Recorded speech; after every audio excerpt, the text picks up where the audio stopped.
한 주간의 시사 이슈를 법률적인 관점으로 풀어보는 시간 시사법정 신유진 변호사 자리하셨습니다. 안녕하세요. 네, 안녕하세요. 예. 법원 행정처의 권고 때문에 2월 24일부터 각급 법원이 휴정에 들어갔습니다. 네, 맞습니다. 그래서 휴정에 들어가서 저도 재판이 없어서 지금 시사법정도 휴정되는 게 아닌가. 그러니까 불만을 토로하셨잖아요. 그 권고사항이 안 내려오나 기다리고 있다가 예. 드디어 이제 3월 17일부터 저는 재판이 시작되는데 네네. 재판이 지금 많이 휴정되어 있던 상태였어요. 그런데 네. 이제 그 재판이 휴정하는 사례가 정말 쉽지 않은 상황 아니에요? 네, 그렇죠. 근데 지금 아무래도 전국적으로 지금 이 코로나19의 전염력이 너무 높기 때문에 이거를 진정시키는 차원에서 사람이 모이는 거를 최대한 자제하자 이런 취지에서 재판도 휴정을 권고했는데 이 와중에서도 구속재판이라든지 아니면 긴급을 요하는 재판은 계속 진행이 되고 있습니다. 아, 휴정을 권고했지만 강제성이 있는 게 아니고 뭐 일정 정도의 특별한 재판들은 진행될 수밖에 없는 그렇습니다. 이유가 있었겠군요. 네. 구속재판 같은 경우는 구속기간이 법정이 되어 있습니다. 그래서 재판을 너무 지연시키면은 나중에 구속기간이 만료가 돼서 석방을 시켜줘야 되는 그런 이유도 있고 해서 구속재판은 계속 진행되고 있습니다. 예.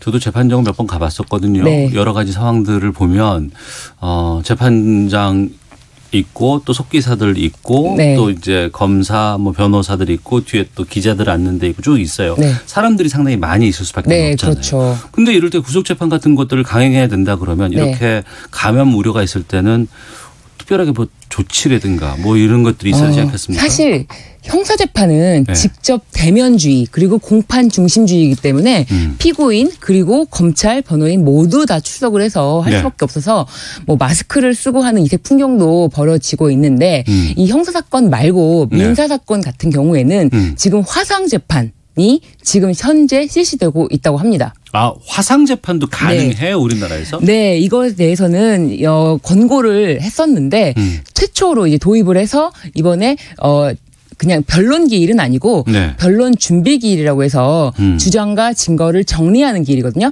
앞으로 입증 계획이 어떻게 되냐 이 정도 이제 묻는 건데 반드시 변호인들은 출석을 해야 됩니다. 근데 민사사건이기 때문에 소송 대리인이 출석을 해서 하는데 출석 없이 화상으로 띄어서 진행을 한 사건이 있습니다. 그래서 지금 현재 4건 그리고 3월 10일까지 총 10건 정도가 진행되고 있습니다.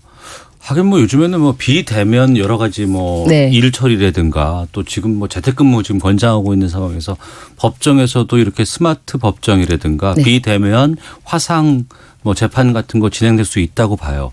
하지만 이게 뭐 법에 그 유무를 가린다거나 이런 중요한 것들도 있기 때문에 특히 표정 하나하나 행동 하나하나 다 문제될 수 있는 거 아니에요. 이게 이 스마트 법정으로 가도 괜찮은가 우려는 없는 건가. 그렇기 때문에 형사재판에서는 굉장히 이런 도입에 대해서 신중해야 되는데 거의 증인 같은 경우 이것도 민사재판 같은 경우에 처음에 도입을 권유했던 것이지 형사재판으로 확대해라라는 그런 취지는 아니었고요. 사실 이 민사재판에서도 이렇게 화상재판이 최소한 가능해지려면은 모든 재판 기록이 전자화되어 있어야 돼요. 전자문서화. 근데 이 전자문서화 된 것도 아직도 10년이 안 됐어요. 아, 그래요? 네. 사실은 종이 기록으로 다 익숙해서 아직도 종이 기록으로 이제 재판을 보는 사무실이 아직 훨씬 많습니다. 근데 2011년부터 이 전자소송이 도입이 돼서 이게 전부 전자문서로 스캔해서 올리거나 이렇게 하면은 바로 제출할 수가 있었는데 예전에는 뭐 직접 다 종이로 출력을 해서 법원에 우편으로 보내거나 직접 제출하거나 이렇게만 했기 때문에 지금 많이 지금 선진화된 거죠.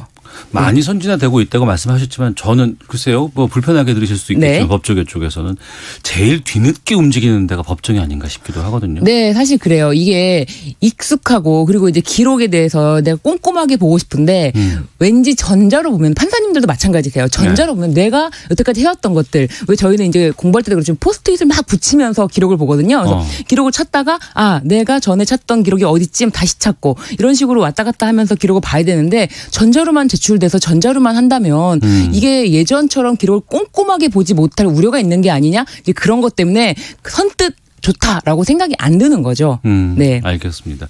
어찌됐건 간에 코로나19의 영향으로 2주간의 휴정을 들어갔던 법정이 재개가 됐고 몇 가지 굵직한 사건들이 다시 재판이 시작이 됐어요. 언론에서 주목하고 있는 건 한 두 가지 정도인 것 같습니다. 이제 사법농단 관련된 재판하고 또 조국 장관의 부인인 정경심 교수의 재판이 다시 재개됐다라는 것들이 이제 어제 오늘 많이 보도가 되고 있는데 좀 짚어보겠습니다. 그 사법농단 의혹의 정점으로 지목됐던 임종헌 전 법원 행정처장의 재판이 재개가 됐습니다. 이건 9개월 만에 재개됐네요. 네, 그렇습니다. 사실은 이 1심 법원의 구속 기간은 6개월입니다. 그래서 풀어줘야 되는데 그 추가 기소라고 해서 검찰이 다른 사건으로 구속영장을 청구해서 발부가 되면은 다시 그 사건에 대해서도 또 6개월이기 때문에 총 도합 1년까지는 사실은 가능하겠죠. 구속 기간이. 그런데 이 사건 같은 경우는 1년이 넘었어요. 왜 이렇게 길게 1심에서 구속이 될 수 있었냐면은 지금 임종원 전 차장이 기피 신청을 했습니다. 이 재판부에서 재판부 기피 신청. 네, 재판부에서 이건 불공정한 재판을 할 우려가 있다라고 해서 기피 신청을 했는데 이 기피 기간은 구속 기간에 산입되지 않아요. 왜냐하면 기피라는 거는 재판부를 그러면은 갈아치우는 건데 그렇게 갈아치우게 되는 기간을 구속 기간에서 산입해 주면은 그동안 재판이 열리지 않고 그다음에 손쉽게 나올 수도 있다. 이런 점 때문에 구속 기간 산입되지 않아서 아직 구속 기간이 남아 있습니다. 기피 신청은 최종적으로 기각됐습니다. 아, 기각됐고요. 그래서 이번에 지금 변론이 재개됐기 때문에 다시 그 재판장과 대면을 하게 되는 거여서 어색하지 않았을까 하는 생각도 들어요. 정말 그 분위기. 불공정해라고 해서 기피했는데 대법원까지 가서 불공정할 염려가 없다. 다시 그 사람한테 재판을 받아라. 다시 갔더니 피고 입장에서 좀 뜨끔하지 않았을까? 네, 피고인 입장에서는 실제로 물어봤다고 해요. 이렇게 건강은 괜찮냐라고 이제 재판부에서 물어보니까 특별히 아픈 데는 없다라고 이제 대답을 했다고 합니다. 이게 다른 사람들도 아니고 같이 한 수법을 먹던 사람들이기 때문에 또 그 부분이 좀 재밌게 들리기도 하는데 지금 이 쟁점이 뭐가 남아 있는 거예요? 사실 이 사건은 아직 시작이 제대로 안 됐습니다. 시작도 안 됐어요? 9개월이 넘었는데도? 네, 그렇습니다. 지금 참고인들에 대해서 43명에 대해서 모두 지금 참고인 진술조서를 부인했기 때문에 전부 다 불러야 되는 상황도 있고 그리고 무엇보다 이 임종원 전 차장 사무실에서 발견된 USB에서 파일이 8,600건이 발견되는데 이걸 출력한 출력물을 서증이라고 해서 이 증거가 이 범죄 사건에 개입된 게 맞냐, 이 사건에 맞냐, 이거 한 건 한 건 지금 들여다보는 상황이에요.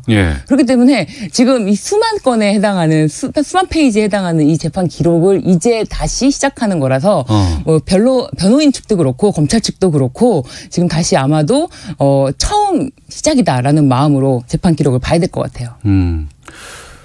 코로나19 때문에 잊혀져 있었습니다만 사법농단과 관련된 1심은 꽤 많이 나왔어요. 대부분 무죄, 증거가 없다거나 이런 식으로 지금 1심은 판결이 나고 있습니다. 그런 앞서서 있었던 사법농단 관련 무죄 판결이 임종원 전 차장의 재판에도 좀 영향을 미치지 않을까? 그 대법원이 어쨌든 직권남용에 대해서 엄격한 기준을 세웠고 그에 따라서 1심 판결들도 직권남용에 대해서는 좀 엄격하게 보는 이제 취지가 있어요.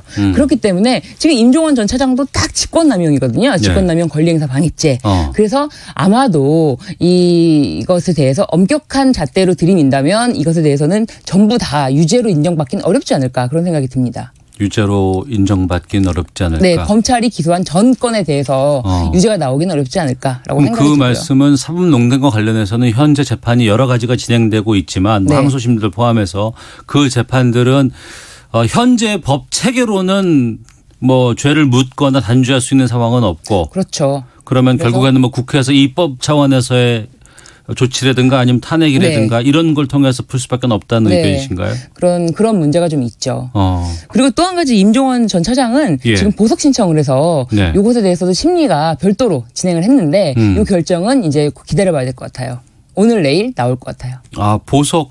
지금 그러니까 상당히 오랜 기간 동안 지금 수감 생활을 하고 있는 거나 마찬가지긴 하네요. 그렇습니다. 그래서 지금 실질적으로 구속기간은 지나지 않았느냐. 재판부가 변호인과 검찰 측에게 이 실질적으로 구속기간이 전부 지났기 때문에 보석 결정에 대해서 어떻게 생각하는지 의견을 달라 이렇게까지 얘기를 했는데 검찰은 재판 지연을 초래한 건 임종원 전 차장이기 때문에 절대로 풀어주면 안 된다라는 입장이고 증거인멸 지금 사유가 사실상 없다고 보여진다. 추상적 이유만으로 계속 구속을 하는 거는 맞지 않다라는 것이 임종원 전 차장의 입장입니다. 그럼 임종원 전 차장 측은 기피 신청한 것에 대해서는 좀 아쉬움이라든가 후회 같은 것들이 좀 있지 않을까? 글쎄요. 사실 전략상 했다고 보여지기 때문에 알겠습니다. 그거에 대해서는 본인이 책임을 져야죠. 알겠습니다. 네. 시사법정 마치겠습니다. 지금까지 신유진 변호사와 함께했습니다. 고맙습니다. 네, 감사합니다. 예, 시사본부 내일 뵙겠습니다. 안녕히 계십시오.